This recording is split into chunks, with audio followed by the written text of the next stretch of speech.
el podcast de Indexa. Un podcast para mentes despiertas, sobre inversiones, la vida y sobre mucho más. Presentado por Unai Ansejo. Es un lujo contar con el invitado de hoy, que es uno de los inversores más exitosos en empresas no cotizadas en España y que desde hace más de 6 años tenemos la suerte de contar con él como miembro del comité asesor de Indexa. Quedaros porque vamos a hablar de finanzas e inversión con uno de los más grandes de este tema. Bienvenido al primer podcast de Indexa Capital. Desde Indexa teníamos muchas ganas de lanzar esta serie de podcasts. Ya sabéis que en Indexa dedicamos mucho tiempo a dar información y a formar sobre mercados financieros, sobre inversión, sobre gestión. Y vamos a utilizar este podcast para invitar a expertos, a personas con las que a mí personalmente me apetece hablar sobre inversión, sobre la vida, sobre el dinero, sobre muchas cosas. Y en este primer capítulo tenemos la suerte de contar con Luis Martín Caviedes, que estuve echando la vista atrás desde cuando le conocía, y es en 2006, igual no te acuerdas, pero estabas pensando invertir en Envivo. Envivo. En Envivo, que era una... Charlie. Sí, con Charlie, que era una empresa de tickets, de venta de tickets online. Y te gustó mucho él, pero le dijiste, oye, mira, para entendernos y para que yo pueda invertir necesitas juntar a alguien en el equipo que pueda hablar de finanzas y yo pueda hablar con él de valoraciones y de estas cosas. Y como yo era muy amigo de Charlie, me dijo, oye, Unai, igual te puedes unir. Me uní y de ahí invertí yo también en Envivo con Luis y ahí nos empezamos a conocer. Sí, gracias. Sí, Charlie era... Bueno, ¿no? Es un personaje. Yo me acuerdo que con Charlie quedamos una vez en un polideportivo, lo cual es de las cosas, de los sitios más raros donde me ha invitado un emprendedor, ¿no? Sí, es verdad. Y la verdad es que no recuerdo haberle dicho eso, ¿no? Pero me suena muy normal porque muchas veces les digo a los emprendedores que tienen que buscar un traductor, ¿no? Que ellos hablan un idioma y el inversor habla otro idioma. Que ponemos un traductor en medio o no nos vamos a entender. O sea que ese papel te cayó a ti. Me ¿no? cayó a mí. Y ahí empezamos a conocernos y ya después de ahí hemos compartido en muchas cosas, ¿no? Hemos invertido en otras cosas, en Cavidas and Partners también tuvimos una relación ahí, y ya recientemente, Luis Martín Caviedes, junto con su fondo, Cavidas and Partners, pues es el principal inversor en Indexa Capital, y además Luis Martín Caviedes es uno de los 4 miembros del comité de inversiones que nos reunimos trimestralmente para hablar de la gestión de las carteras. Así que nada, es el mejor entrevistado para este primer capítulo. Y bueno, yo he preparado unas cuantas preguntas, pero como nos conocemos hace tiempo, seguramente tiraremos por aquí o tiraremos por otro lado. Entonces, a mí, Luis, de tu carrera, lo que más me ha fascinado es que empezaste estudiando filosofía. Porque es una carrera que es muy vocacional, ¿no? Como yo la veo, yo estuve pensando estudiar filosofía también, pero al final me canté por la física, que era una cosa... Bueno, no tan lejana, ¿eh? Claro. Seguro que no. Ahora... Entonces, ¿por qué estudiaste filosofía? Bueno, yo tuve mucha suerte y tuve el lujo de poder estudiar lo que quería, ¿no? Yo no fui a la universidad a buscar un oficio, sino a formarme como persona, ¿no? Y eso reconozco que es un lujo y bueno, pues me lo pude permitir. Y para formarme como persona, pues la filosofía me parecía perfecto, ¿no? Lo que pasa es que, claro, cuando dices filosofía, muchas veces la gente piensa que entonces yo era una persona que me dedicaba a hacer metafísica y cosas de estas, pues nada más lejos de la realidad, ¿no? Hay un filósofo muy conocidillo que se llama Immanuel Kant, que decía que había 3 preguntas fundamentales de la filosofía, ¿no? La primera es ¿qué cabe esperar o qué hay?, ¿no? Que es un poco la metafísica y todo eso, que a mí nunca me interesó demasiado. La segunda, que es muy interesante, es ¿qué debo hacer?, que es todo el mundo de la ética, incluso de la estética, ¿no? Y la tercera es ¿qué puedo saber?, ¿no? Y esta es la que me interesaba a mí. O sea, yo estudié filosofía, pero realmente yo lo que estudié era lógica matemática, teoría de la ciencia, fundamentos del conocimiento y los límites del conocimiento, ¿no? Entonces, en este sentido, podía haber estudiado físicas, ¿no? Pero realmente yo lo que estudié es los fundamentos de la física, y lo que más me fascinaba y me sigue fascinando son las limitaciones del conocimiento, ¿no? O sea, tenemos todavía quizá una idea de que los humanos hemos sido dotados de una especie de órgano perfecto que está encaminado a la búsqueda de la verdad y que es perfecto para la búsqueda de la verdad, y nada más lejos de la realidad que eso. Tenemos una chapuza hecha a base de evolución histórica que produce lo que produce, y esa es la cabeza, y ese es el conocimiento que nos podemos permitir, ¿no? Y toda esta idea de los límites del conocimiento y lo mal hechos que estamos, pues me parecía fascinante, y es a lo que me dedicaba a estudiar, ¿no? Entonces, fundamentos, límites del conocimiento, teoría de la ciencia y fundamentos del conocimiento, ¿no? Entonces, ¿qué es, digamos, esa conclusión de la carrera que sacaste, o qué es la que más te ha servido a lo largo de tu vida profesional? Pues quizá esta, ¿no? Yo creo bueno, quizá esta no, voy a destacar dos, ¿no? Que están muy relacionadas. Primero, que es vivir con la incertidumbre, y con el riesgo. O sea, hay toda una filosofía de la vida, ¿no? Que parece que si te confundes o si no aciertas es porque no has estudiado suficiente, no te lo has mirado suficiente, pero que el futuro es predecible, ¿no? Y para desmontar ese mito, pues igual hace falta hasta 5 años de carrera, ¿no? O sea, para vivir y asumir la incertidumbre, con lo que tiene de reto y de bonito, eso es, a mí eso me sirvió por muchísimo la filosofía y lo aplico continuamente, ¿no? Y la segunda es esta, ¿no? Que luego se ha puesto tan de moda con el behavioral finance, que son lo mal hecho que está la cabeza para supuestamente perseguir algo que supuestamente existe, que es la verdad, ¿no? Entonces, toda esta visión aristotélica, ¿no? Que es también muy europeo-cristiana, ¿no? Sin matices religiosos, el mundo es perfectamente previsible, ¿no? Y tenemos el instrumento para hacerlo, por lo cual el que no sepa exactamente lo que va a pasar dentro de 5 años o es un vago o es un tonto. Y bueno, pues desmontar esto a mí me llevó 5 años, pero luego la verdad es que me ha venido para mi actividad como inversor estupendamente bien, ¿no? Sí, sí, es llegar a la conclusión de que muchas decisiones las tomas bajo la base de que, ¿y quién sabe? ¿Y quién sabe?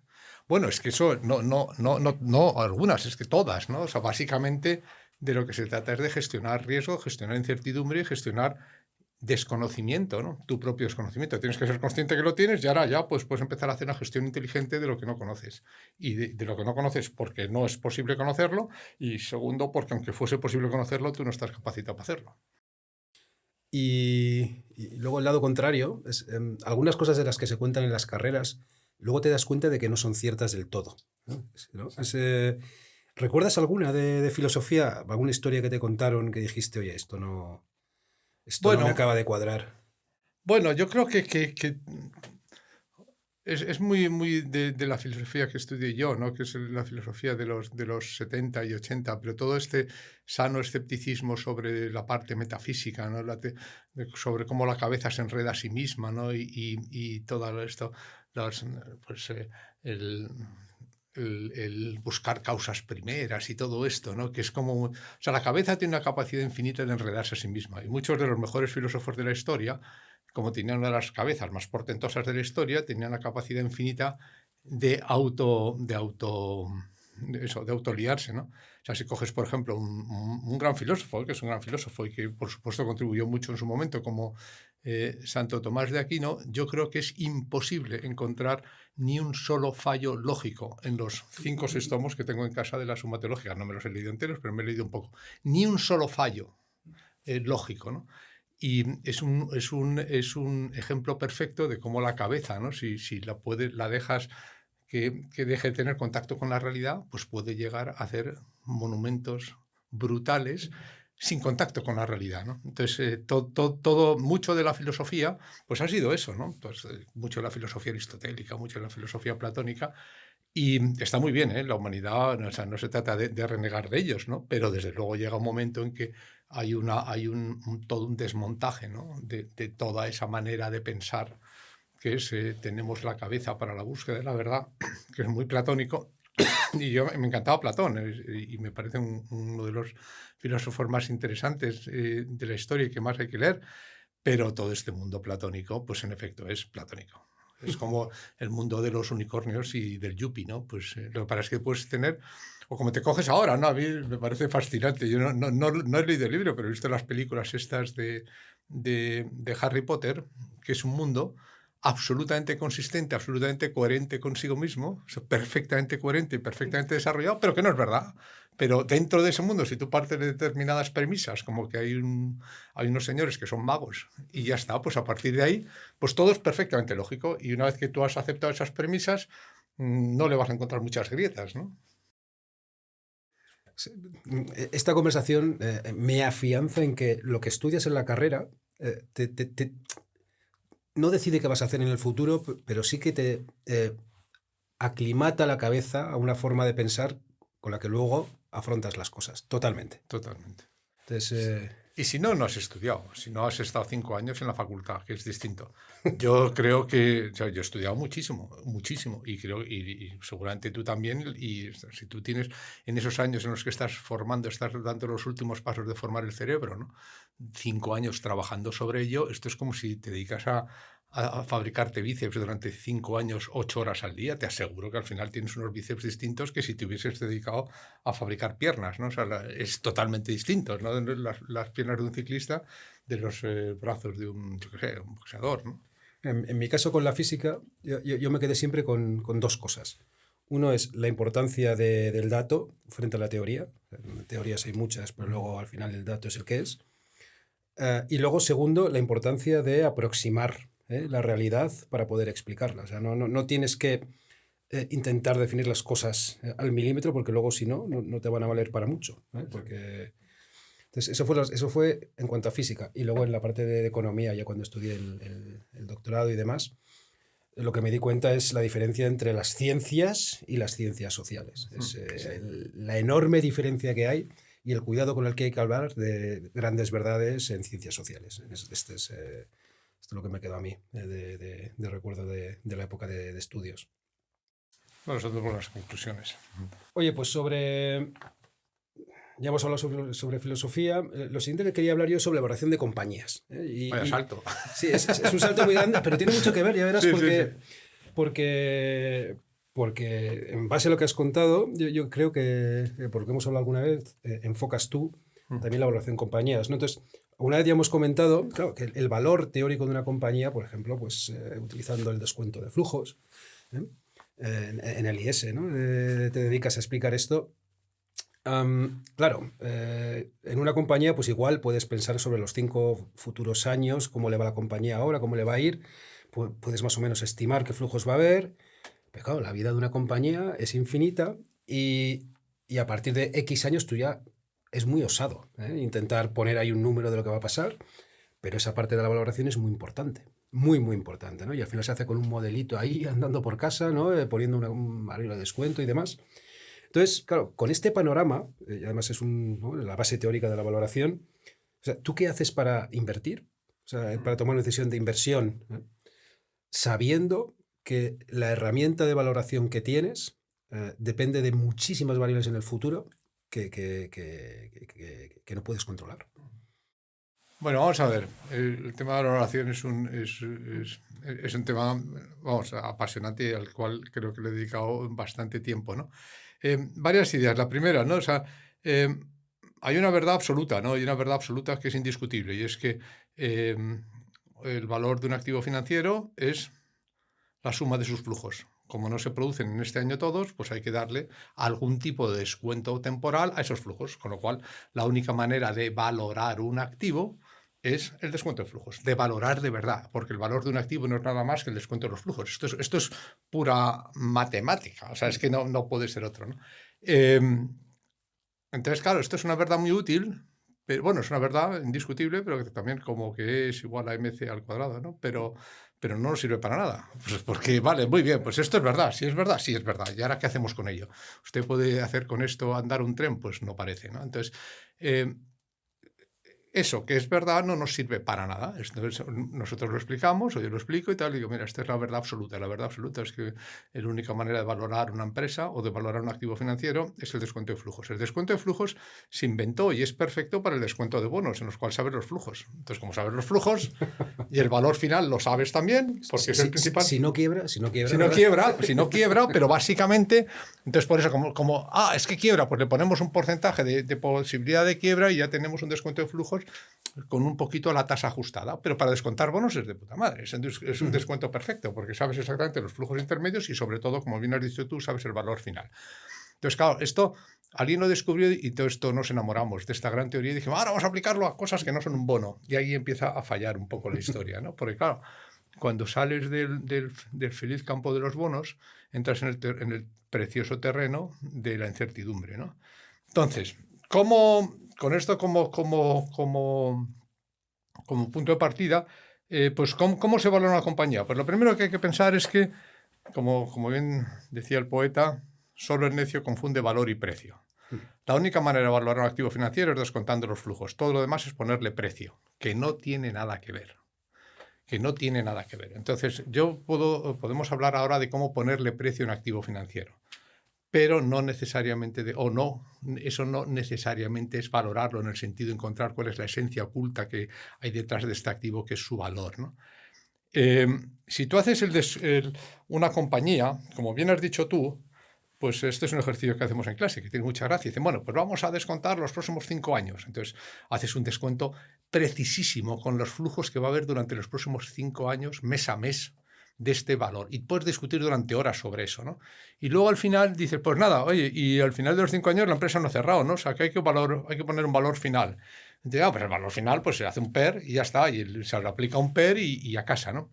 Y luego entonces, si tienes un poquito de espíritu crítico, te separas del cálculo que has hecho y te das cuenta que entre el 70 y el 90% del valor de un activo es el valor final, al cual le estás aplicando un triste PER. Pues para eso vamos a aplicarlo desde el principio, macho. O sea, vamos a ser honestos, ¿no? O sea, porque al final, si tú haces un descuento al valorar una compañía, solo te das cuenta muy pronto de que solo hay 2 números que importan, que son el valor final y la tasa de descuento. Entonces, bueno, pues todo lo demás es irrelevante. Entonces, nos estamos engañando cuando decimos que estamos haciendo una valoración por flujos, porque los flujos son irrelevantes. Lo único que importa es cuánto vale al final y qué tasa le aplicamos a eso, ¿no? Entonces, una vez que te das cuenta o que asumes que no tenemos una herramienta adecuada para encontrar la valoración, pues vamos a intentar ponerle precio. Entonces, ¿cómo se hace con startup ponerle precio? Pues a mí me gusta hacerlo de una manera muy, bueno, primero te la voy a contar y luego la ponemos en perspectiva, ¿no? Vamos a tener una conversación inteligente, emprendedor, inversor, sobre cuánto dinero necesitas.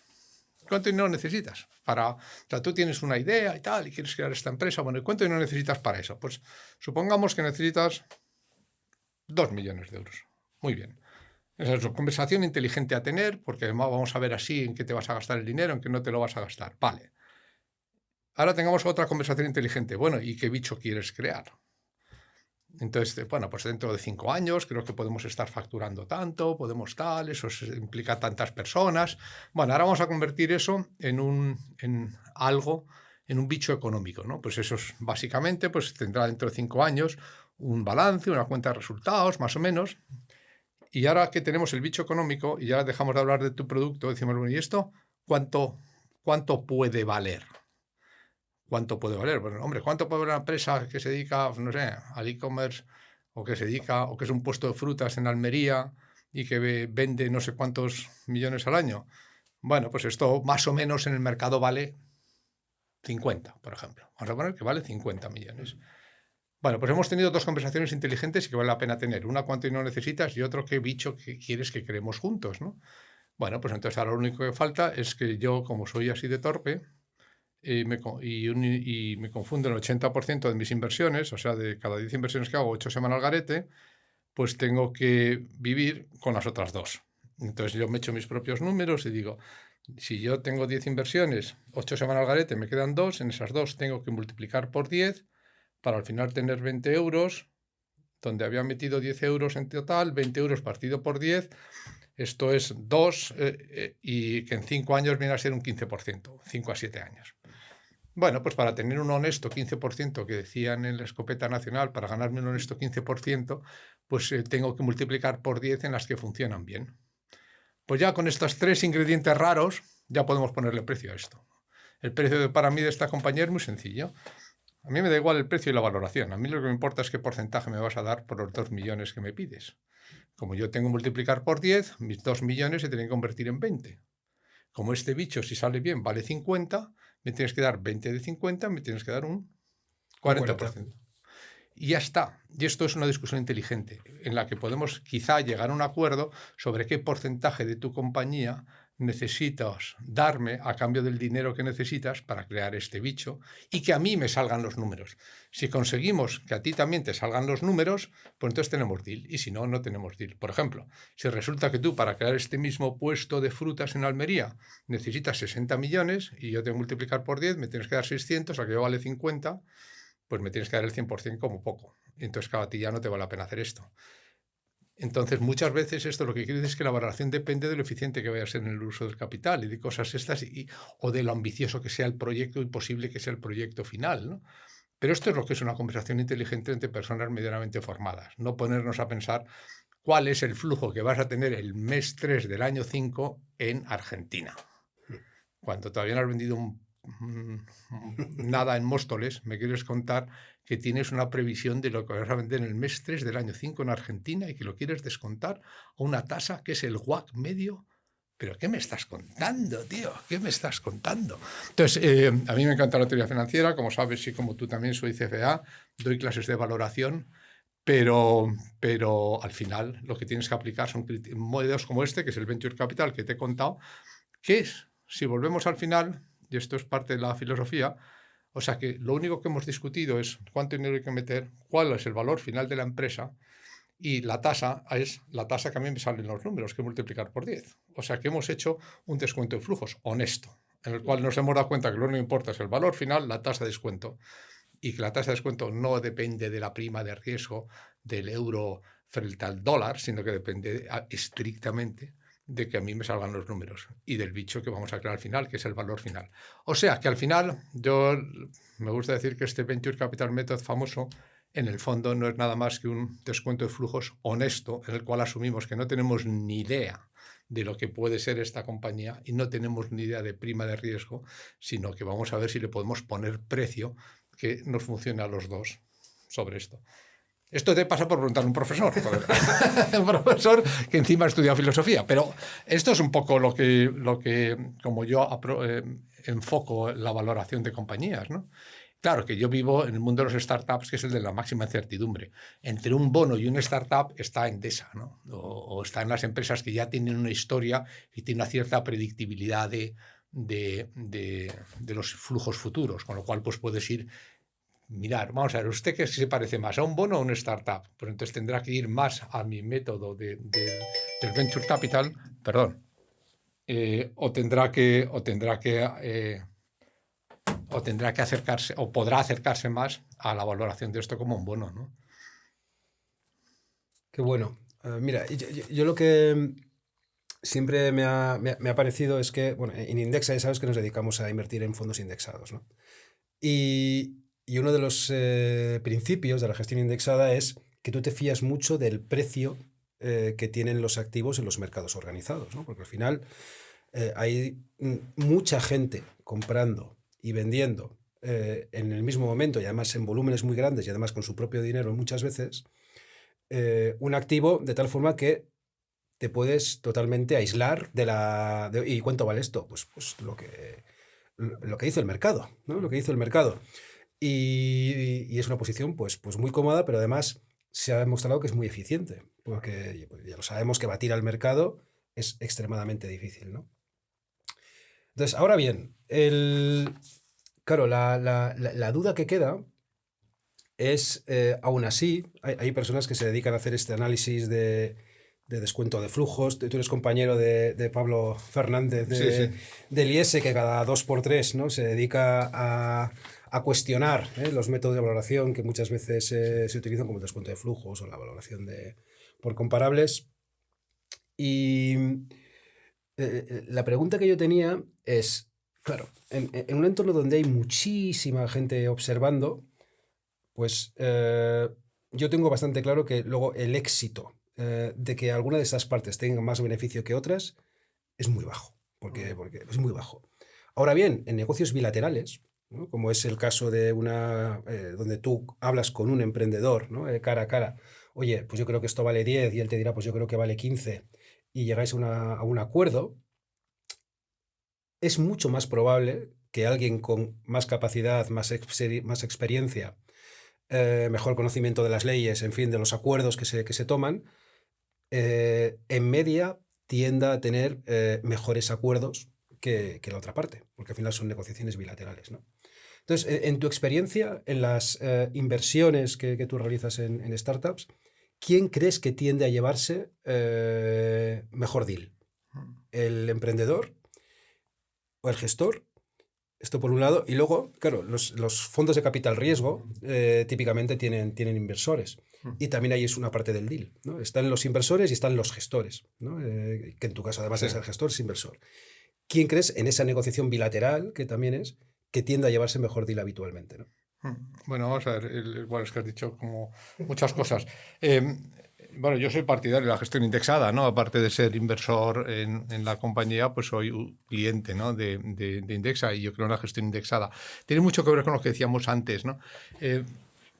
Muchas veces dicen, bueno, pero es que el mercado a veces se confunde valorando fundamentales. El mercado no es el mejor valorador de fundamentales, pero es el mejor fijador de precios, por definición. Entonces, si lo que estamos buscando es el precio de las cosas, vete tú a mejorar lo que hace el mercado. Dicen, no, es que a veces el mercado se equivoca y ahora el mercado ha caído un 30%, ¿por cuál estaba equivocado hace 3 meses? Pues sí, por esto es lo bonito, pues claro, sí, en efecto, porque como no hay nada parecido, o sea, hay que perder la idea de que hay una esencia oculta de la compañía, que es el valor y que está ahí, que hay que buscarlo como si fuésemos. Entonces, no, pues yo creo que lo que hay que buscar es mecanismos de fijación de precios, y los humanos hemos descubierto que la agregación de opiniones es un estupendo mecanismo de fijación de precios, lo cual claro, es que si no, tenemos que desmontar todo el sistema económico. Entonces, en efecto, para poner precios hay que ser muy, muy, muy bueno para batir al mercado, ¿no? Hay 2 tipos de inversores, ¿no? Los que se creen más listos que el mercado, o los que se creen muy listos, y los que son listos. Y los que son listos saben que no son más listos que el mercado. O mejor dicho, juegan con el mercado a su favor y con las probabilidades a su favor. Entonces, yo creo que la gestión indexada, para mí, digamos, el fundamental no es que sea estupendo encontrando el valor oculto de las compañías, sino que es el mejor mecanismo de fijación de precios, sabiendo que va a ser imperfecto. Porque si fuese perfecto, es que no se podría ganar dinero de ninguna manera, ni siquiera con la gestión indexada, ¿no? Bueno, en cuanto te vas de los mercados organizados, entras en un mundo distinto, que es el mundo de los mercados privados. Yo aquí tengo que hacer una confesión, es que me he llevado un cierto disgusto, ¿no? con los mercados organizados. Yo creía que eran mejores, ¿no? Pero hemos visto startups que han salido al mercado y que yo decía, llevaba muchos años diciendo, bueno, ya, pero estos son locuras entre un señor japonés y un emprendedor que es un vendedor de burras. Entonces, pues esto no es fijación de precios, ¿no? Pero luego es que han llegado al mercado y muchas veces el mercado les ha validado durante un tiempo, ¿no? Con lo cual he perdido un poquito de fe en los mercados organizados como disciplinadores de los mercados privados, porque me parece que pueden llegar a estar tan distorsionados como los mercados privados, ¿no? Pero bueno, si saltamos a los mercados privados, claro, los mercados privados, en principio, para empezar, hay oportunidades de beneficio porque, lógicamente, cuanto más perfecto es un mercado, más difícil es ganar dinero. En un mercado que haya información perfecta, en que todo el mundo tenga los mismos instrumentos de cálculo, pues básicamente, por definición, no se puede ganar dinero. Entonces, cuanto más limitada es la información de unos players y más distintos son los mecanismos de evaluación, pues más posibilidades hay de ganar dinero. Entonces es más fácil ganar dinero, más posible, no más fácil, más posible ganar dinero en los mercados privados, ¿no? Entonces, ¿allí quiénes están? En efecto, hay 3 figuras. Están los emprendedores, los gestores de capital riesgo y los LPs, ¿no? Vamos aquí a... ¿Quién tiene el mejor negocio? Sin duda, no hay ninguna duda. Los gestores de capital riesgo. Este es el mejor negocio legal que se ha inventado. Porque básicamente tú, muchos de ellos, metes el 1,5% entre todos de un fondo, te llevas el 2,5% cada año por la cara y luego el 20% de los beneficios. O sea que estos señores son unos tíos que ya de partida están sacando un 50% a su inversión sin riesgo ninguno durante 15 años o 10 años, ¿no? Y luego algunos, no todos, se acostumbran a la mano del colono. No, algunos, no todos, pues ven carry, ¿no? Pero claro, si tú conoces un negocio mejor que tú metas en menos del 1,5% o el 1,5% y te dan el 2,5% cada año, pues estás teniendo una rentabilidad del 50% cada año by the face. O sea, que es que el negocio de los gestores de capital riesgos yo creo que es el mejor negocio legal que se puede inventar, ¿no? Entonces ya solo nos quedan dos figuras, que son la del emprendedor y la del LP, la del inversor, digamos, que se juega su dinero y no que el que juega con dinero de otros, ¿no? ¿Y quién se lleva, quién tiene mejor posición? Bueno, para empezar hay que pensar que el inversor casi por definición. ¿Por qué? Porque el inversor se lleva la única cena gratis que hay en finanzas, ¿no? O sea, ya sabes que dicen que nadie da una cena gratis. Pues en finanzas dan una cena gratis, que es la diversificación. La diversificación crea valor de la nada, es una cena gratis. Y es un beneficio que se arroga el inversor. Los inversores están diversificados y los emprendedores no están diversificados. Con lo cual, de punto de partida, está mejor jugado ser inversor que ser emprendedor, ¿no? De hecho, eso es la única razón por la que se puede justificar que el emprendedor a veces tenga retornos más allá de obscenos. O sea, los inversores a veces tienen retornos obscenos y los emprendedores a veces retornos más allá de obscenos. Y no es por el trabajo que han puesto, por el trabajo básicamente se recompensa con sueldo. Lo que no se recompensa con sueldo es el riesgo que has corrido. Como tienes un riesgo no diversificado y has corrido un riesgo salvaje, tienes derecho a unos retornos salvajes. O sea, todo emprendimiento se basa en una incorrecta evaluación de los riesgos. Ningún emprendedor podría haber sido emprendedor si hubiese evaluado correctamente los riesgos. Entonces, como está corriendo unos riesgos absolutamente desproporcionados, algunos, no todos, pues tienen unos retornos absolutamente desproporcionados. Entonces, al final, viene a ser entre, digamos, un sacrificio, como toda inversión diversificada, de volatilidad a cambio de cierta más retorno, más tranquilidad en el retorno, versus un señor que pega un tiro al aire y que, como le dé al águila, pues caza algo muy gordo, ¿no? Entonces, yo creo que va más por ahí, va más por la ecuación riesgo-rentabilidad, porque es que tiene mucha gracia todo el mundo. Dice, es que hay que hablar de riesgo-rentabilidad, ¿no? Pero los inversores o los mercados, incluso la bolsa, no habla de riesgo-rentabilidad. Bueno, perdón, habla de riesgo-rentabilidad según qué año. Entonces hay momentos en que ahora no se habla nada más que de riesgos y hace 6 meses solo se habla de rentabilidades y lo que hay que hacer es hablar de las dos cosas a la vez. Y entonces el inversor tiene quizá mejor deal porque se ha apropiado de la diversificación y el emprendedor, sin embargo, sale a cazar cisnes negros, ¿no? Ahora, como encuentres un cisne negro, pues obviamente vas a salir a la portada y te lo mereces, ¿no? Entonces, al final es de percepción personal, ¿no? Hombre, hace mejor deal financiero normalmente el inversor, porque el inversor hoy comía con emprendedores y claro, es que es duro, ¿no? El emprender y sobre todo estás corriendo un riesgo salvaje, ¿no? Yo tengo una opinión parecida para el caso de fondos de capital riesgo, de venture capital. Y luego quería hacerte la misma pregunta para fondos indexados. Fondos indexados. ¿No? A ver, ¿qué opinión tienes ahí? Está también el inversor en fondos indexados, el gestor de fondos indexados. Y en este caso están las empresas. Ahí tiene menos sentido la pregunta, ¿no? ¿Quién crees que tiene mejor deal en el caso de los fondos indexados? ¿El inversor o el gestor? Es que está claro, es que esta es la putada, es que estamos en el lado malo. O sea, en un fondo, digamos un fondo activo. En un fondo activo pierde el inversor y gana el gestor. O sea, nada más que ver las oficinas, ¿no? O sea, que es que claro, y lo bien que viven, ¿no? Entonces, where are the customers judged? O sea, está claro que la gestión de activos es un estupendo negocio para el gestor y un pésimo negocio para el gestionado. Y en la gestión indexada es justo al revés, es un estupendo negocio para el inversor y un negocio más complicado para el gestor, ¿no? Entonces, nosotros en Indexa somos gestores. Hombre, somos un poco primos, ¿no? Yo pienso que a veces somos un poco primos, que a veces somos demasiado talibanes, ¿no? De esto de la gestión indexada y el bajo coste, ¿no? Hombre, ya como inversor en la compañía, en la gestora, hombre, un poquito se podría arañar más, ¿no? Entonces, no, pero aquí es... claro, entonces la gestión indexada es un chollo absoluto. Tanto que muchas veces se dice, bueno, ¿y tú qué eres parte de la gestión activa o pasiva, no? Es una discusión ridícula porque todo el mundo, por muy activo que seas, un altísimo porcentaje de tu inversión va a ser pasivo. O sea, tú puedes ser activo con las colas, pero nadie dice, ya es que hago gestión activa. Y entonces, solo invierto en valores individuales que elijo yo a lo largo de todo el mundo. Este tío está loco. O sea, que básicamente toda persona, si mira los retornos que tiene, muchos de ellos, sus retornos van a estar indexados a los mercados globales. Entonces, esa parte, lo más inteligente es coger, se la das a unos tíos que te la hacen barata, ¿no? Entonces, la gestión indexada en España, pues estamos empezando. Pero hace poco yo creo que la gestión indexada, leí que por primera vez había superado a la gestión no indexada, ¿no? En Estados Unidos. En sí. Estados Unidos. En España no. En España todavía hay toda una enorme industria que vive de que supuestamente son más listos que los demás, ¿no? Sí, sí, principalmente además en el caso de España es el sector bancario. El sector bancario. O sea, la inversión en España siempre está muy bancarizada.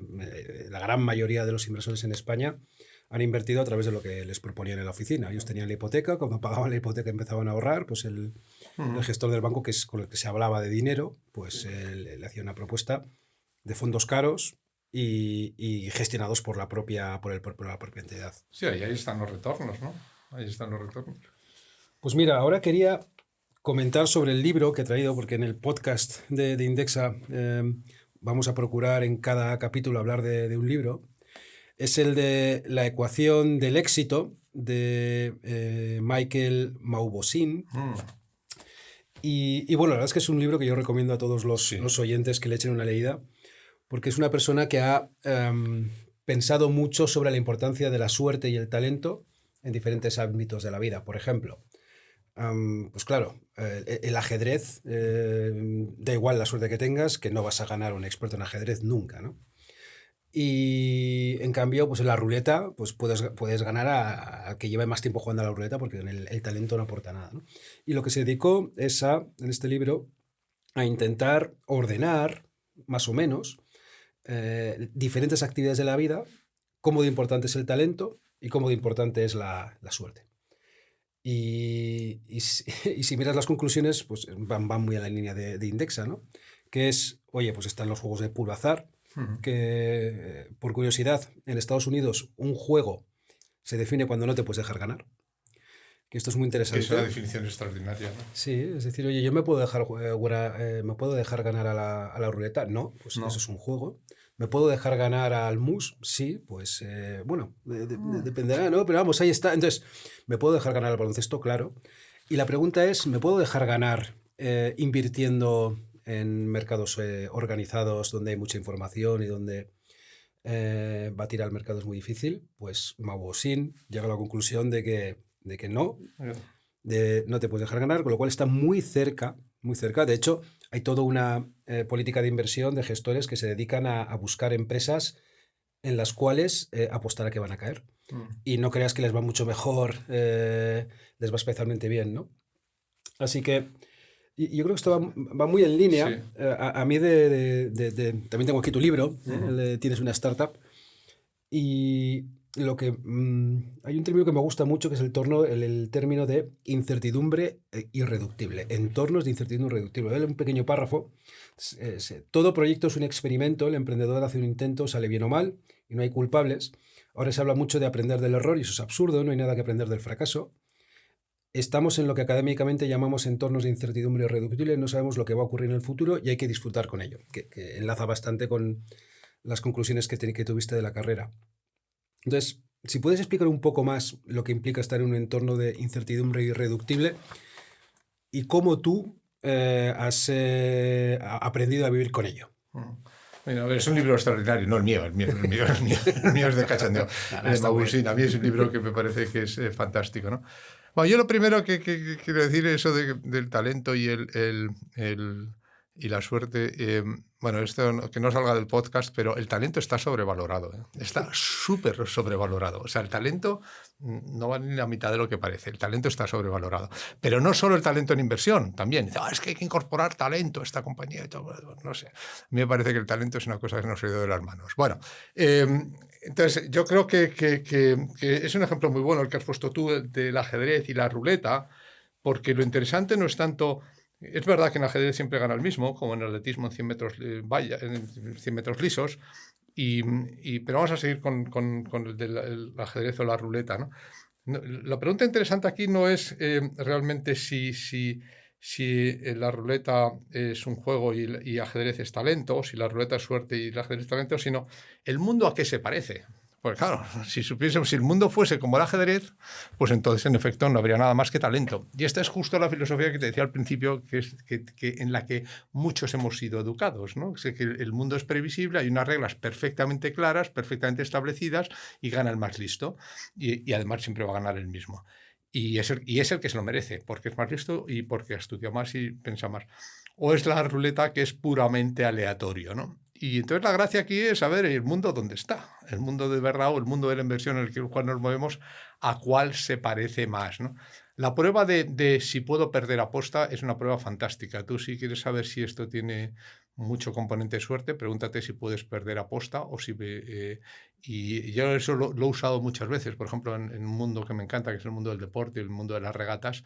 Pues muchas veces, si puedo perder aposta, pues hay decisiones que no puedes perder aposta y otras que sí. Bueno, pero no nos liemos con eso. Entonces, sobre cómo vivir con... ¿Qué es la incertidumbre irreductible y cómo vivir con ella, ¿no?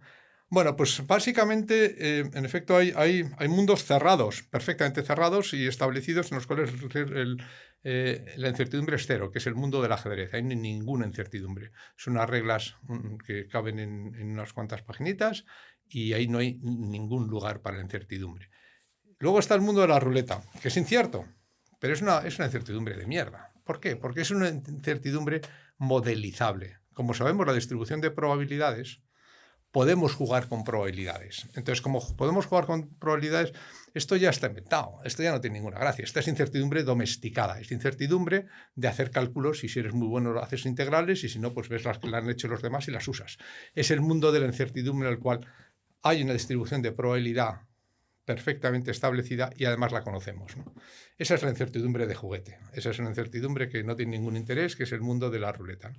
En el que ya ganamos muchas cosas. Por ejemplo, lo que decíamos, ahí no hay culpables. O sea, si tú tiras un dado y sale el 4, ¿qué culpa tiene el 3? Y sin embargo, tenemos todavía la filosofía de que un emprendedor que falla, alguna culpa tendrá, ¿no? O algún inversor que se confunde, alguna culpa tendrá, ¿no?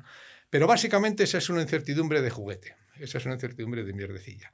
Luego está la incertidumbre en la que hay una distribución de probabilidad, pero no la sabemos. Esa es una incertidumbre ya más divertida, porque lo que tenemos que empezar tenemos dos incertidumbres. Primero, la del resultado y segundo, la de la distribución de probabilidad. Esa ya empieza a tener ciertos intereses. No sabes si esto va a ser una distribución normal, no normal. Y luego está la que es realmente divertida, que es la incertidumbre irreductible, en las cuales no hay distribución de probabilidad. ¿Por qué? Porque no hay casos, que es la de la historia. Y eso es lo bonito. Lo bonito es que no hay una distribución de probabilidad de lo que va a pasar el año que viene. Porque lo del año que viene va a pasar una vez. Entonces, esa es la incertidumbre. Las ciencias sociales. Es la incertidumbre de las ciencias sociales y que hay que aprender a vivir con ella. O sea, no es que seamos tontos, es que el futuro es imprevisible y eso es lo que lo hace de bonito. Y por lo tanto, no se trata de intentar llevar más allá de lo posible los modelos que tenemos para la ruleta, ni siquiera los modelos que tenemos para distribuciones de probabilidad que no sabemos, para intentar inferir el tipo de distribución de probabilidad a partir de unos datos. No debemos llevarlo demasiado lejos y aplicarlo al entorno del futuro, sobre todo el futuro no inmediato, del futuro lejano, de qué tiempo va a hacer en Madrid dentro de 22 días. No digo del año dentro de 5 años. Entonces, bueno, pues esto es básicamente no podemos modelizarlo, punto. Entonces, como esa es la que es incertidumbre irreductible. Insisto, académicamente es aquella en la que no solo no tenemos la distribución de probabilidad, sino que no existe distribución de probabilidad porque es único. Entonces, claro, muchas veces, no, es que la historia se repite, ¿no? Claro, pero joder, que dicen eso, no te dicen qué capítulo se repite. Entonces no te sirve de mucho, ¿no? Dicen, no, entonces ahora, por ejemplo, estamos en un momento económicamente incierto, ¿no? Pues se parece a los 70, se parece a los 80 y tantos. No. Bueno, pues podemos mirar ahí unas pistas, pero lo bonito de esta situación es que es única. es única. Y como es única, no tenemos una distribución de probabilidad para esto. Y tenemos que manejarnos en la niebla. Tenemos que ser capaces de llevar el barco en la niebla. Entonces, con la niebla, pues de repente oyes hay un sonido, pues mira, eso puede ser mala señal allí, pero vives en la niebla. Y el que crea que tiene, digamos, que tiene un mapa, pues se confunde. Estos son territorios. Y eso es lo que es, digamos, especial y lo que yo creo que hace atractivo lo que es, digamos tú, las ciencias sociales, ¿no? Que es desde las ciencias sociales a la parte más social de la economía. Y luego hay una parte en la que podemos aplicar herramientas. A mí me encanta la teoría no digo la teoría de juegos, digamos, de teoría de juegos sociales, sino la teoría del juego, porque creo que el cálculo de probabilidades es una herramienta más como la física y que nos puede venir muy útil para algunas cosas, ¿no? Pero ojo con intentar gestionar con reglas de la ruleta terrenos más allá de la incertidumbre irreductible. Y en mi mundo, que es el mundo de los startups, es el mundo de la incertidumbre irreductible. O sea, no tenemos ni idea de la tecnología que va a haber, no tenemos ni idea de la competencia que va a haber, no tenemos ni idea de cómo va a reaccionar el mercado, no tenemos ni idea de nada de esto. Y entonces, pues eso precisamente lo hace atractivo, eso precisamente hace que digamos, que el poder interpretar señales más débiles, ¿no? Sin darles a estas demasiada importancia y estar dispuesto a cambiar tu rumbo, es lo que distingue al buen navegante en la niebla del otro, ¿no? Entonces, bueno, pues más o menos sabes por dónde vas, si ves aquí una señal, uy, un momentito, ¿no? Yo recuerdo una vez navegando con niebla, que de repente oigo un perro. Digo, un perro. Joder, un perro, macho, que estamos muy cerca de tierra, no hay perros en el mar. Entonces, pues te tienes que dar un volantazo, ¿no? Bueno, esto, gracias a Dios, lo salvamos. Pero luego piensas y dices, bueno, pues es esto. Entonces, claro, si tú te pones ahora a pensar qué probabilidades hay de que haya un perro en un barco e intentas modelizar eso, pues mira, normalmente no oyes perros en la niebla, ¿no? No sé si No, es fantástico. Yo tengo que decir que comulgo mucho con esta visión de la vida del entorno de incertidumbre irreductible. No conocía la definición. Yo en el doctorado dediqué mucho tiempo a hacer modelos matemáticos de finanzas, que básicamente es, oye, hago una hipótesis estadística sobre una acción, sobre la evolución de lo que sea, pero hago una hipótesis sobre la estructura estadística e intento ajustar la realidad a ese modelo, ¿no? Pero cada vez estoy más convencido de que no merece mucho la pena dedicar mucho tiempo a modelizar estadísticamente los mercados financieros, por esto que comentas, ¿no? Porque al final a mí me hace mucha gracia, justo lo contábamos hoy, ¿no? Oye, la caída media cuando el mercado cae más de un 20% es del, yo qué sé, 30%. ¿Y qué más da? ¿Qué más da? Eso es un... O sea, en finanzas se habla mucho de datos, del pasado, y yo, cuanto más pasa el tiempo, más he llegado a la conclusión de que no hay que dedicar el tiempo a eso. Bueno, déjame, perdona que bueno, con la palabra no es corregir, pero que te apunte un poco. Yo creo mucho en los modelos. Lo que no creo es en la fe en los modelos. O sea, lo que tú tienes que saber es que tú has aplicado un modelo a unos datos y que, bueno, pues ahora con eso generas una hipótesis sobre cómo van a seguir funcionando los datos en el futuro. Bueno, pues mientras te funciona el modelo, te funciona el modelo. Cuando el modelo deja de funcionar, entonces puedes tomar dos actitudes, la inteligente y la no inteligente. La no inteligente es decir, es que el modelo hay que reformar el modelo, hay que darle una vuelta más, pero el modelo no puede estar mal. Y entonces intentas, digamos, tienes tanta fe en el modelo que lo que no cuestionas es que, bueno, este modelo ha valido durante un tiempo y ha dejado de valer. Tengo la suerte, por ejemplo, llevo invirtiendo en startups 20 y tantos años, ¿no? Entonces, alguna vez he intentado, a 20 y tantos años, que no son tantos, no son tantos datos, pues aplicar estos modelos y cuentas. Y está bien porque te dan pistas, ¿no? Te dan pistas, bueno, pues mira, oye, resulta que yo creía que era más importante, yo qué sé, la elección y resulta que de inversiones y lo importante es la elección del año en el cual inviertes. Vale, este tipo de cosas están muy bien.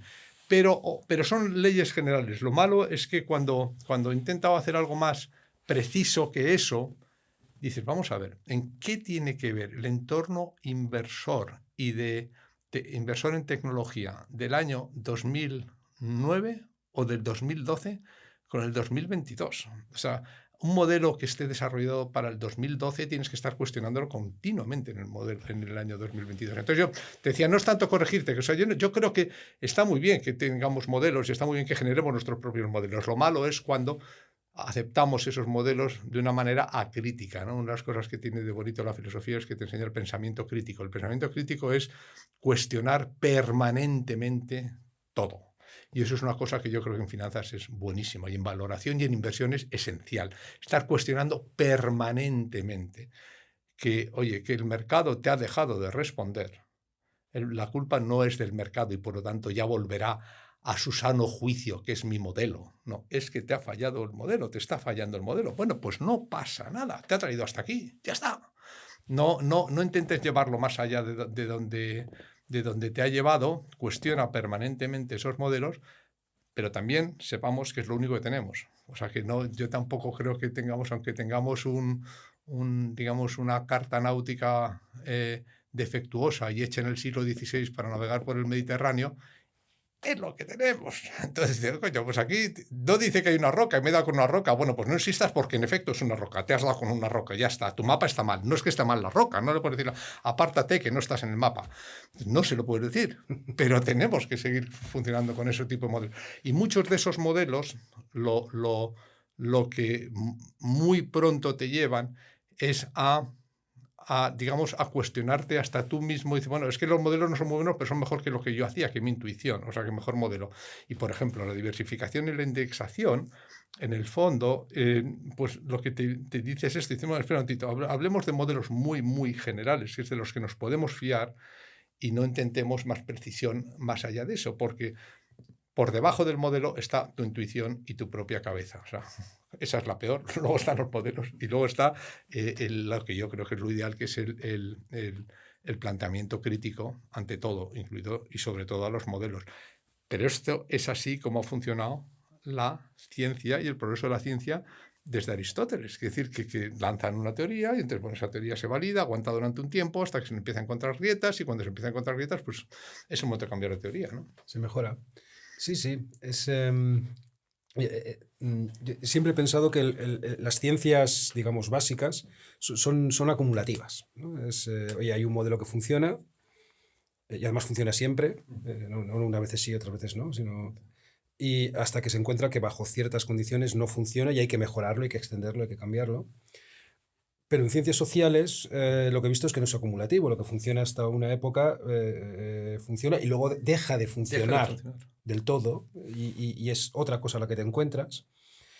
Y relacionado con esto, muchas veces, y estoy ya yendo al negocio de inversión en fondos de inversión, se tiende a dar mucha importancia a lo que ha ocurrido en el pasado. Claro. Mucha importancia porque es lo único a lo que puedes echarle mano muchas veces, ¿no? Y claro, y aquí, por ejemplo, ya en términos, pues, hablando ya de gestores, pues hay ciertos gestores que tienen rentabilidades muy elevadas, ¿no? Claro. Comparándose con el mercado o no.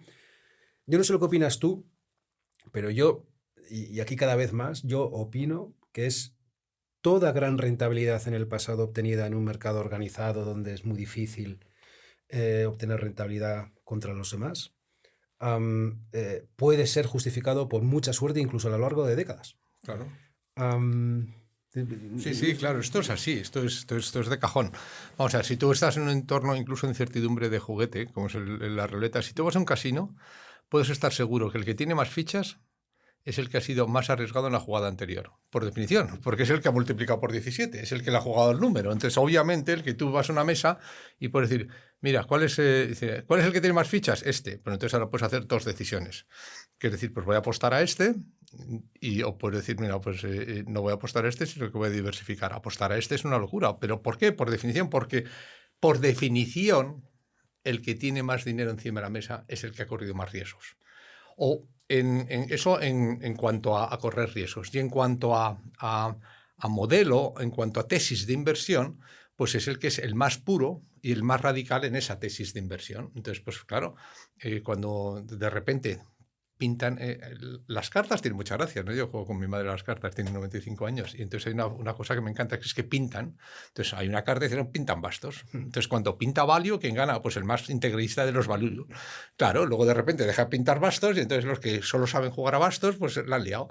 Claro, es muy difícil pasar de bastos a espadas, ¿no? Sobre todo cuando has levantado muchísimo dinero y has ganado muchísimo dinero jugando bastos, pues piensas que solo existe bastos y que además tú eres el más listo porque has descubierto la esencia de los bastos. Y entonces siempre va a estar, los gestores que vas a ganar más dinero son siempre primero los más radicales en una teoría, que es la teoría que funciona en ese tiempo, que no tiene nada que ver con la que puede funcionar unos meses más tarde, y los que están corriendo más riesgos, ¿no? Ya sabes que yo recuerdo que había un gestor de fondos, o no sé si eran libros, que tenía mucha gracia, decía que cuando te preguntan en la prensa cuánto va a subir la bolsa, pues tienes que hacer dos cosas.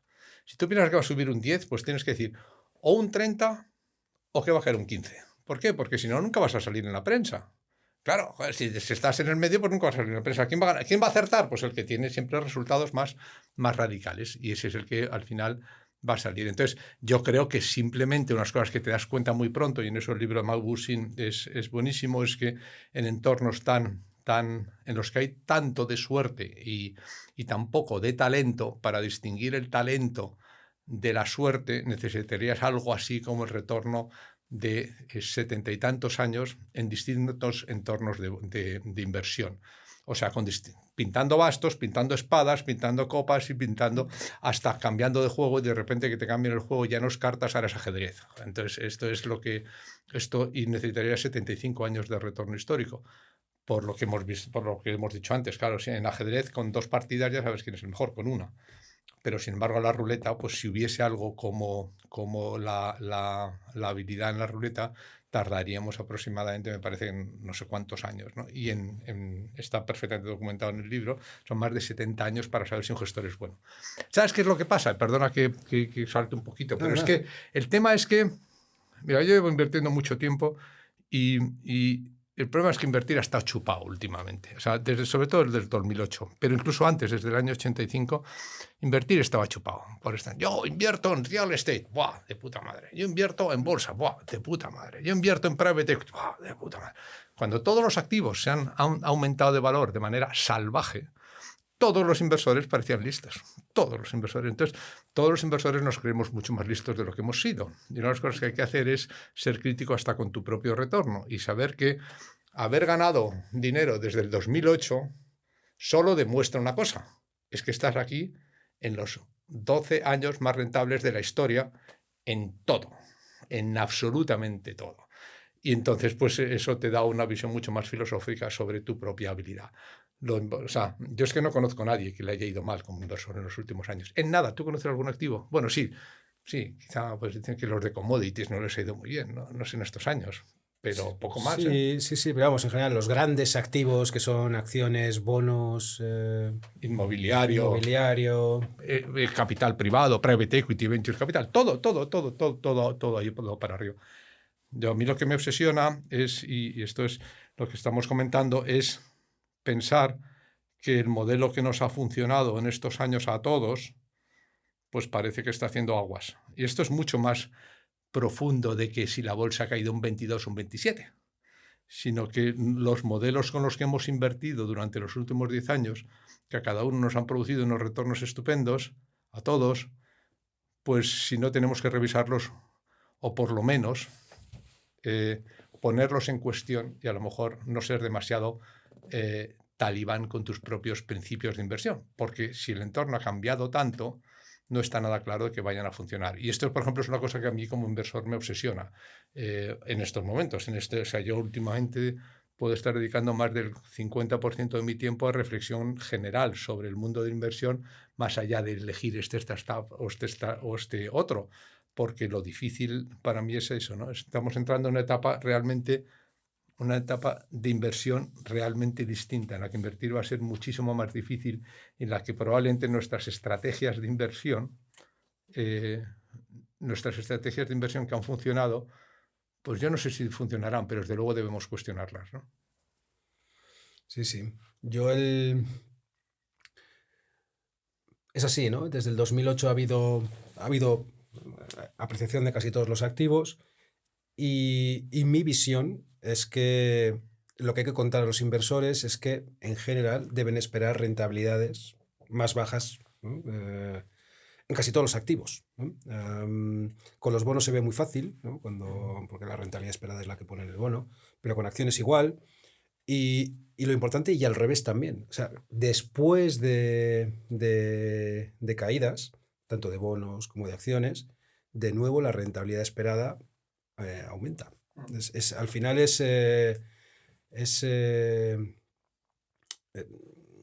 tiende a ser al revés de lo que la gente, de cómo los inversores lo suelen ver. Los inversores suelen ver que cuando algo va subiendo está muy bien y que cuando algo va bajando tiende a ir mal, o hay gente que piensa así.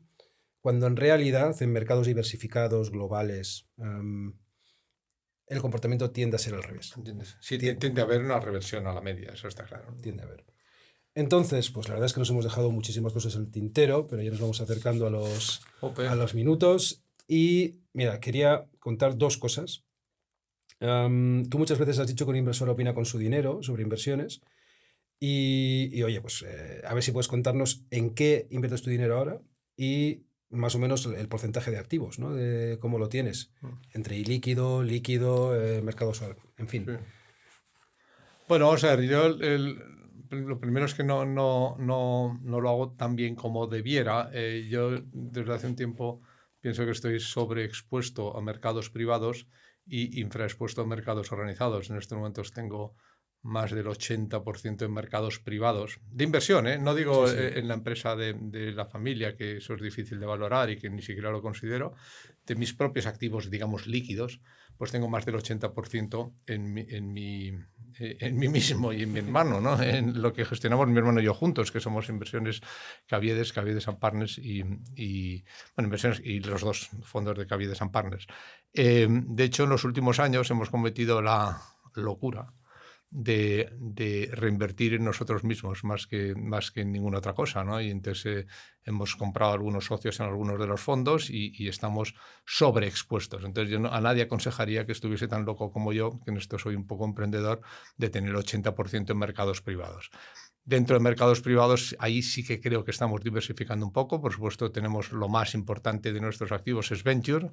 Aproximadamente, yo diría que el 70% del valor está en Venture, pero tenemos una creciente inversión en private equity, digamos, pyme, ¿no?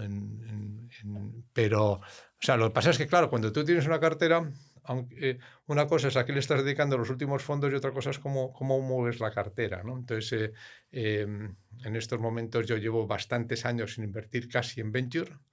Creo que en Venture los retornos van a ser muy bajos de las inversiones de los últimos años, porque sí que hay algunas cosas que se cumplen, ¿no? Como, por ejemplo, hay un estudio estupendo que yo cito mucho del profesor Kaplan que dice los retornos del capital riesgo, ¿no? Tú te crees... o sea, básicamente cuando empiezas en capital riesgo, pues piensas que lo importante es elegir esta compañía o esta otra. Bueno, pues muy pronto te das cuenta que lo más importante es elegir el año en el que inviertes, que no lo eliges, lo sabes después. Entonces hay años buenos y años malos. El año 2009... Yo tengo el año 2010... Y el 2011 mi hermano y yo tenemos el año 10 y 2011 unos retornos escandalosos, como 6 por o 5 por, una cosa espectacular. Y entonces, claro, al principio te crees muy listo, luego te das cuenta que si te crees muy listo o único es que has leído poco, ¿no? Los retornos de la añada 2009 y 2010 son espectaculares en capital riesgo. Y punto. Y ya está. Y luego hay años buenos y hay años malos en capital riesgo. Hay añadas buenas, es como el vino, añadas buenas y añadas malas. Esto es lo primero que demuestra Kaplan. Lo segundo que demuestra Kaplan es, bueno, ya hay algo que pueda explicar de alguna manera si una añada es buena o mala. Bueno, pues sí que lo hay. Es la inversa de la cantidad de dinero que entra en capital riesgo. Entonces, básicamente él demuestra con estudios de estos de regresión que les encanta hacer a ellos y tal, que cuanto más dinero entra en capital riesgo en un año, menor es la rentabilidad de ese año, de esa añada. Entonces, claro, yo como llevo 3 años oyendo récord de inversión en capital riesgo, pues llevo 3 años traduciendo eso a récord de baja rentabilidad esperada en capital riesgo. Porque esto es lo que ha funcionado toda la vida. Y además de que ha funcionado toda la vida es que es natural, porque al final después los profesores, como todos los profesores, si lees papers científicos, que es una cosa interesantísima, pues siempre se produce el mismo fenómeno. La primera vez que lo lees, dices, qué genial, macho, esto es increíble, no me lo puedo creer, qué visión. Y la segunda vez que lo lees, pues claro, joder, de perogrullo. Entonces, eso es lo que es hacer ciencia. Algo que te parece imposible la primera vez, luego te parece obvio la segunda vez que lo lees. Y lo que es obvio es que en un activo, cuanto más dinero entra, menor es la rentabilidad esperada. Entonces, como los inversores opinamos con la cartera, yo opino que la rentabilidad del capital riesgo no va a ser muy alta, y lo llevo pensando varios años. Desde los últimos años he invertido muy, muy, muy poquito en capital riesgo para lo que suelo hacer yo, ¿no? Y entonces, bueno, pues más o menos eso, ¿no? Entonces, pero esto cambiará, porque puede cambiar. Dentro de 2 años podemos invertir muchísimo en capital riesgo. Y luego, más allá de eso, que es la locura, que es una locura, tengo 80% en mercados privados, pues tengo el 20%, que más o menos es 100% absolutamente indexado, además en Indexa y absolutamente indexado. No, es que ni me planteo invertir de otra manera, ¿no? Yo creo que hoy por hoy es la manera más inteligente de invertir.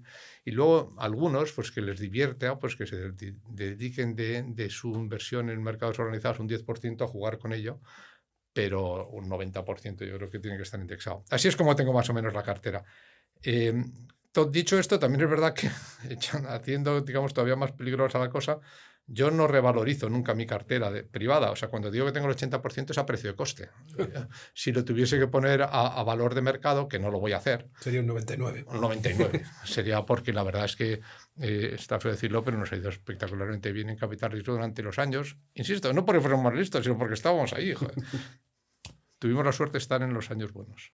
Pues me has dejado la pregunta final a huevo, y es, bueno, para navegarte en un entorno de incertidumbre irreductible a lo largo de toda tu experiencia inversora de ya muchos años, yo creo que le has pegado 3 veces, que no está bien. O sea, que vamos, que está, no, al revés, vamos, que está muy bien. La primera es que empezaste a invertir en Internet en España a finales del siglo XX, sí, como business angel, y ahí había muy pocos haciendo esto. Muy pocos. Muy pocos. Y viste que Internet era el futuro. Igual en Estados Unidos lo tenían más claro, pero en España claramente había poca gente y tú lo viste. Luego después creaste, cuando ya viste que efectivamente iba por ahí, dijiste, oye, esto hay que hacerlo, pero no solamente con mi dinero. Yo creo que merece la pena apalancarse porque hay oportunidades y además podremos acceder a mejores oportunidades con más capacidad de inversión, y creaste uno de los primeros vehículos profesionales de inversión en capital riesgo en España. Ya van 2. ¿No? Y la tercera es que yo creo que habéis sido también uno de los primeros inversores en Search Funds, que hemos hablado, que es la parte esta de pymes, sí, en España, ¿no?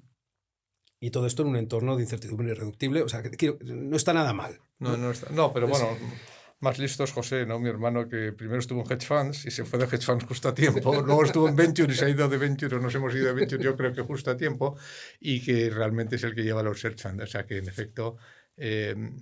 bueno, yo creo que lo que eso quiere decir... La pregunta es si tienes otro as en la manga. No, que va. Joder, eso es lo que me tiene a mí obsesionado. Yo también creo que bueno, yo creo que de venture volverá a haber oportunidades de inversión, y yo creo que lo sabrá. Y tampoco se trata de descubrir muchos modelos nuevos. No tengo nada, y eso es lo que en este momento nos preocupa. Yo creo que el ciclo de Search Fund nos ha ido estupendamente bien, en los que hemos invertido en los últimos 4 o 5 años más. Y yo creo que todavía le queda a este activo, le queda todavía recorrido, ¿no? Pero no sé cuánto, porque empieza a haber los síntomas de agotamiento de un activo. Y para mí los síntomas de agotamiento de un activo, bueno, hay 2. Uno que es la primera alarma y otro que es el definitivo. La primera alarma es cuando entran los fondos. Cuando empieza a haber fondos, cuando empieza a haber gestores profesionales, aquello empieza a mí a chirriarme. Pasó en venture, pasó en hedge funds, cuando empieza a haber demasiados gestores, mal rollo. Y luego está la definitiva, que es la políticamente incorrecta decir, es cuando expansión le dedica un suplemento. O sea, que el día que expansión, si tú miras, es acojonante, es que la cuadra siempre. Es que dedicó un suplemento a inmobiliario en el 2008. Luego dedicó un suplemento a los startups desde los cuantos. Y ahora, últimamente, en los últimos años, ha dedicado uno a ¿qué va a ser? A ESG, obviamente. O sea, que tú puedes seguir. Y cuando veas que expansión produce un suplemento, sal corriendo. Entonces el día que yo veré la señal definitiva será el día que lleguen los fondos que están llegando, ¿no? Los gestores a Search Fund, pero la peor ya será el día que haya un suplemento de pymes en expansión. Bueno, yo esto lo quitaría, por eso le va a molestar expansión, pero la verdad es que es alucinante la capacidad que tienen estos tíos de encontrar, bueno, es fácil, es normal, ¿no? La capacidad justo de encontrar el activo del cual hay que salir corriendo es expansión. Oye, Luis, pues de verdad, muchas gracias por haber estado conmigo y con los oyentes del podcast estos minutos. Yo creo que ha quedado muy claro, ¿no? Que tienes una forma de ver la inversión y en general, ¿no? Cómo analizar las cosas, que para mí es súper coherente. Es el who knows, el siempre cuestionar y luego juntarlo con el humor, ¿no? Que al final es, oye, si sale en expansión. Yo en mi época de gestor también había muchos, se llamaban indicadores contraria. Exactamente. Y en fin, nos reíamos mucho con estas cosas. Luego obviamente no, si fuera fácil así. Pero en fin, que muchas gracias, Luis, que es un placer. Y nada, gracias a los oyentes. Venga. Pues muchas gracias a vosotros. A mí me encanta hablar de este tipo de cosas y bueno, pues yo creo que a veces la gente dice que hace un filósofo haciendo estas cosas, ¿no? Pues yo creo que hago filosofía de la inversión casi más que inversión, ¿no? Y me encanta hablar de ello. O sea que nada, pues muchas gracias a vosotros, ¿no? Hasta otra. Hasta otra.